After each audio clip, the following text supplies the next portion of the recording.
What's up, guys? Iceman here.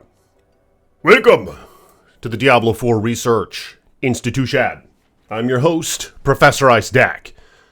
Appreciate you guys coming by. Like this damn video if you will. Subscribe to the page and swat that bell so you're notified next time I post a video. And blessings to my patrons. May you have many wives. Links in the description below. So this druid is one of the most godly druids that I have tried thus far in my Diablo 4 research. Not that I tried that many, but Cataclysm has been vastly improved for Season 5, where it's not only worth using, but it has become pretty much my favorite freaking skill in the entire game so far. And there are some builds that actually have it 100% uptime. You have that shit just striking all the time. Just how godly that would be. So that's kind of what I'm going for. Let me show you it real quick. So Cataclysm right here.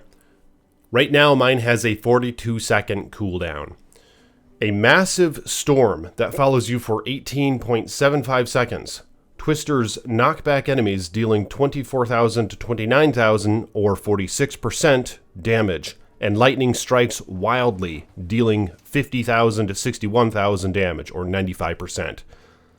So, and then the modifier that I have for it is lightning strikes from Cataclysm make enemies vulnerable for 6 seconds.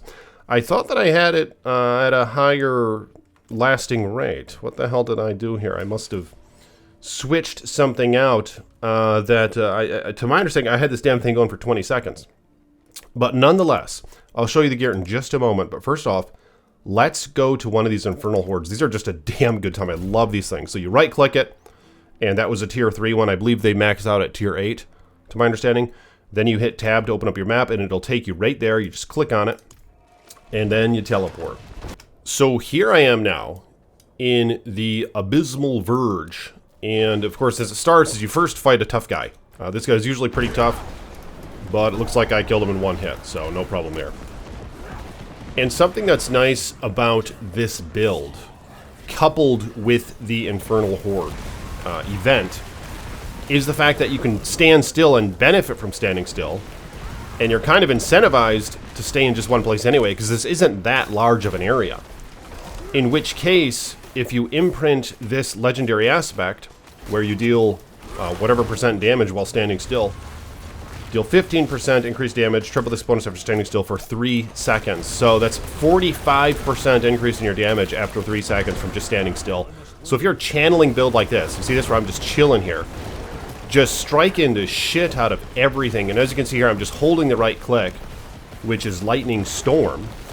So that, coupled with my Cataclysm, you just have storms and lightning strikes and shit everywhere. And you just feel like a god. I mean, you feel like freaking Thor with this build. Now, this isn't as close to Thor as I would like to be in terms of your embodiment of such. I was kind of hoping for a character with like a big-ass hammer. You could jump and slam into the ground and just lightning strikes all over the place. Or you could throw your hammer and lightning like chases it and comes out of the sky and shit and then comes back to you, you know, kind of like the Hammerton, only it's not just spinning around you where you just throw the damn thing and lightning just follows it and just blasting all over the side. Just how godly that would be. Maybe they could implement something like that for the Paladin or a different character. I don't know. But that's kind of the ideal lightning character that I want. But this character is pretty cool in that he just casts freaking storm. So here we go. Check it out. 1, 3, 2, 1. Boom. Cataclysm. And shit just dies around you. Like right here, I'm not doing any other skills. Just running around, letting Cataclysm do its thing. Let me stand still. And fuck it, I'm going to cast Bulwark. I'm going to start casting Lightning Strike. Because these guys are a bit more thick than what I was anticipating. Oh my god! I love this game. Love this shit. As I mentioned in my last video, the only problem is the droid's a real fat ass. You know, why can't they give us some options here so we can make them visually appealing? Have a good woman who's nimble, quick, lean, feminine. Not that we can't say that anymore, right? Just have her be a bitch. You know what I mean? A broad. I guess if we can't say feminine, a broad, an attractive broad, traditionally speaking. All right, that's what we need. Just the opportunity to tweak it how we want. You know, like how they kind of acted like we'd have control over before this game released. Those fuckers. They lied to us. Sons of bitches. I guess that's what PoE 2's for when that comes out. But nonetheless, let me know what your thoughts are on those matters in the comments below. Appreciate you guys. So this event is pretty towed. Basically, each wave is about 1 minute. So what's nice about this is you can come on, you can blast for, what is this then? It's like 6 minutes of events. So it's not that much of a commitment. I think these waves start again. Let's see how long it takes. I mean, because what happens if the timer runs out? I don't really know what the hell happens if the timer runs out. I think you just lose a bonus or something. But you can see right here, wave 3 of 6, 24 seconds left. And your goal, of course, is to collect these things, which are the Aether, I think is what they're called. I don't see it written anywhere, but what the hell? I think they're called Aether. Is that what they're called? I don't quite remember.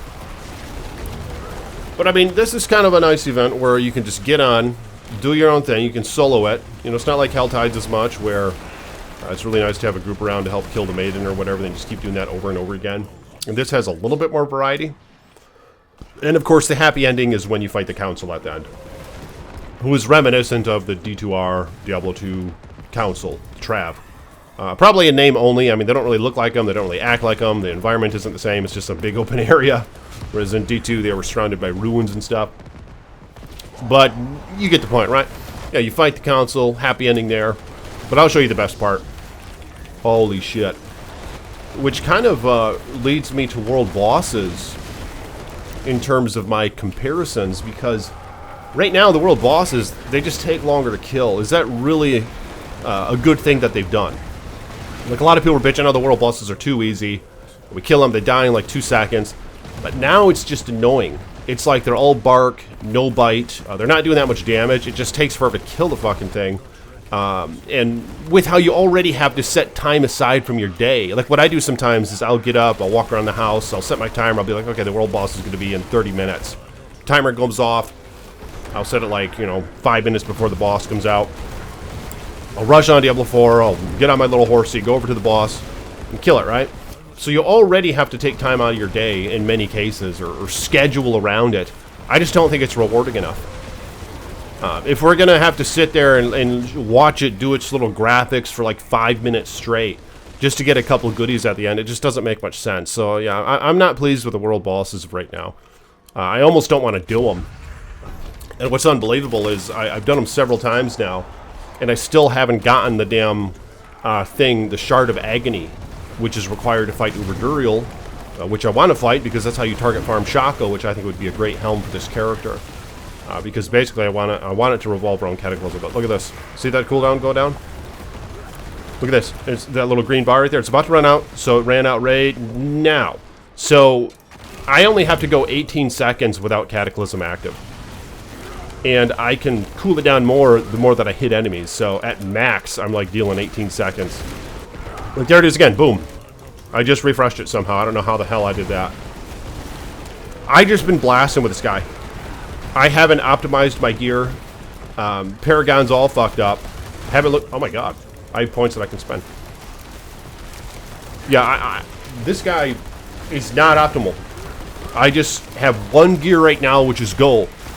And it's been a damn good time, I haven't been doinking around at the stash. I ain't been doinking around looking at the numbers, making sure every little piece fits. I've just been blasting. That's just what I'm in the mood for right now, is just a blast.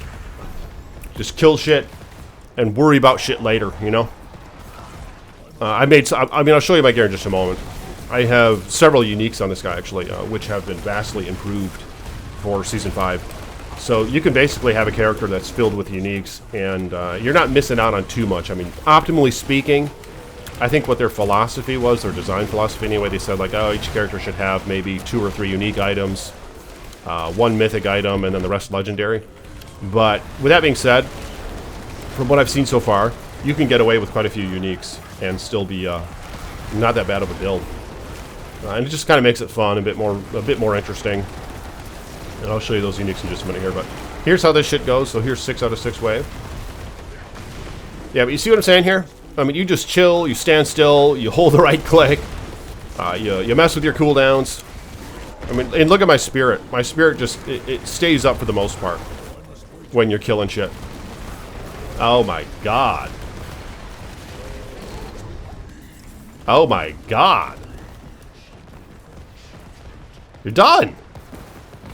Alright, so happy ending right up here. I'm going to go fight the council, but first I'm going to show you the gear.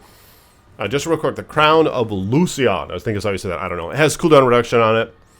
Each time you cast a skill with a resource cost, you get 8% increased damage, and resource cost is increased by 30% for 4 seconds, stacking up to 5 times, so 5 times 8 is 40, right?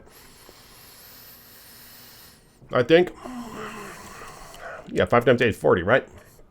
So you get 40% increased damage as you're hitting shit. Here's just a nice chest plate that has a greater affix armor mod on it, which I needed. Check this out. I'm right over the armor cap. So I'm actually, it's very optimal in that regard, this build so far. And I have my resists. They're all maxed except for cold. And I don't even have a socket in the damn amulet. That's how... And I don't even have sockets in the pants. See that? Because like I said, I just been blasting, man. Unsung Asiatics. I don't know how to say that. Asiatics? Wraps? I don't know. Lightning Storm gains 1 additional strike each time it grows. Lightning Storm critical strikes cause lightning to strike twice, dealing 25% increased damage. Quite nice there. And these pants with no sockets, like I said, I'm just blasted, man. And they're not that great. I'm waiting to find something with like a greater affix or two, and then I'll put sockets in that shit. Rakanoth's Wake Boots. When you cast a skill with a cooldown, you explode, dealing 11,000 fire damage. I mean, I'm probably going to get rid of these soon. Because check this out. When I howl, watch the little explosion. See, it's not that big. Then I can do Bulwark, Explode. I can do Cyclone Armor because it has a cooldown as well. Explode. So there's a lot of explosions, but I mean, it doesn't seem like that much damage, you know? 4,900 to 14,000. These are 925. But the boots do have cooldown reduction on them. See that? 6.5%. They roll from 6 to 8. So of course I could masterwork these things, get more cooldown. But they have a lot of non-physical damage. 63% non-physical damage, which is a really big deal for boots. So on second thought... maybe I should keep that shit. Pretty cool weapon that I have here with 2 greater affixes. Nothing too special about it otherwise. 2,800 life, 5 spirit on kill. That might be one I want to re-roll. I'm not sure. 99% damage on that thing. And I haven't masterworked this thing. Only 3 times so far. So I'm going to buff the shit out of that. Amulet. Didn't masterwork it at all. Didn't put a socket in it. Rolled enhanced damage on it. 27%. So pretty nice roll on that. First try. But this one, Greater Affix, has a 12% critical strike chance, which is really important. So let's see what my critical strike chance is. I really have no idea. 41%. Oh my god. That's pretty good. And then I tempered lightning bolt damage on there. I assume that's the lightning bolts from both your Cataclysm and your skill. I don't really know that for a fact, but if anyone has an idea, let me know in the comments because I'm kind of curious. 12% resource generation on it, and then I have 2 unique rings. Irida's Inexorable Will. Pretty cool item here. Check this out. Look at the greater affix on there. 222% damage to close enemies. Godly. And 17.8% ultimate cooldown reduction. Are you kidding me? So I need to buff that shit up. And then the unique mod, I mean, that's even without the unique mod. The unique mod, when casting an ultimate skill, and again 5 seconds after, you pull in distant enemies and deal 7,800 physical damage to them. This damage is increased by 1% per 1 point of willpower you have. So the current bonus is 822%. Godly as a freaking toad. And this is the one that I know a lot of folks use for the Cataclysm build. While Cataclysm is active, you gain unlimited spirit and deal 43% increased damage. So pretty nice there. More movement speed while Cataclysm is active. I didn't even realize it did that. Like I said, I've been blasting so much, I haven't even been reading this shit. Are you kidding me? That's godly. 8.6 critical... oh, wow. That's actually a high critical strike chance. Although I did masterwork this thing 4 out of 5 times. Endless Tempest. I don't remember what that does. But I'm not going to show you the whole thing, obviously. But, I mean, my skills... I don't know. I mean, you guys can look at it a little bit if you want. So here's for reference. You can just kind of go down the list here. Where the hell is Endless Tempest, though? I'm kind of curious what that is. See, I just put 1 into a lot of these skills. And shit, I don't have Lightning Storm maxed out at all. I only put 1 point into that, to my understanding. Nature's Reach. Just sounds kind of like a cool idea. Endless Tempest. Okay, there it is. Increase the duration of Hurricane and Cataclysm. Oh my god. by 25%. So that's quite nice. And that is maxed out. Yep. And there's the rest. And I'm using this one right here, Nature's Fury, which is pretty cool. But this is another option, and I might want to try this. I'm going to compare the two with this build. Depending on your build, I mean, you got to go one or the other. But, I mean, Perfect Storm might be the way to go. I'm not entirely sure yet. I need to compare. What I'm going to do is I'm going to run the pit at a certain level and not change any variables outside of that skill down there. What was that called again? What are they called? They're called ultimates or something? They're not called ultimates. They're called key passives. Keep all variables the same. Probably not take any potion, nothing. And just see how fast I can do, like, say, 20 pit or something. So when I fight these guys, I cast Cataclysm. I start swatting away. And since Cataclysm is up, of course, I don't lose any spirit. So with that being said, you can just hold right-click and just blast the shit out of whatever you have as a core skill. Yeah, look at these guys go. Oh my god. Cataclysm expired and only 12 seconds left till I can cast the damn thing again. You see that? Because I've been blasting like a freaking toad. Golly shit. Let's go again. Yeah, it's kind of reminiscent of D2. They have the Hydras and they have them purple, so you don't mix them up with your Wizard's Hydras or Sorcerer's Hydras. I'd like to see them add more skills in this game. Remember in Diablo 3, you could have like a Cold Hydra, an Arcane Hydra, which was purple, this and that. You know, in terms of these chests, so after you kill them, you have all these Aether. I had collected 155 from this Inferno Horde or whatever. So you have a couple choices here. You can get materials, you can get greater equipment, which guarantees a greater affix drop, or you can just get basic equipment. From what I found, I mean, this was actually bugged once or twice. I did this twice, and I didn't get a single greater affix gear from the damn thing. So it's like, what the hell? Whereas I do this thing a bunch of times, and I get greater affix gear. So is it really worth? I mean, to do this 3 times for the cost of one of these, you know? So I just did it 3 times right there, but no greater affix. That's fine. Just going to keep going. 1, 2. Oh, there's a unique. 3. There's a greater affix. So I mean, it might not be worth doing this thing. I don't know. I'm going to try it a couple more times, but I've been having better luck with my limited play with just this regular one right here. Because you can just keep opening them until you run out of the Aether. Then you use the rest on your gold. So I did find a unique right there. What the hell is this? Shard of Varathiel. Oh my god. Basic skills deal 185% increased damage, but additionally cost 25 primary resource. Oh my god. You gotta be toting me. Yeah, that's interesting. I might have to try that out. But anyway. Graphics boots, it's kind of cool. But yeah, I'll see you guys in my next video. Like this one if you will. Subscribe to the page. I'll see you tomorrow. Peace be with you. Let me know where you're at in your Diablo 4 journey thus far.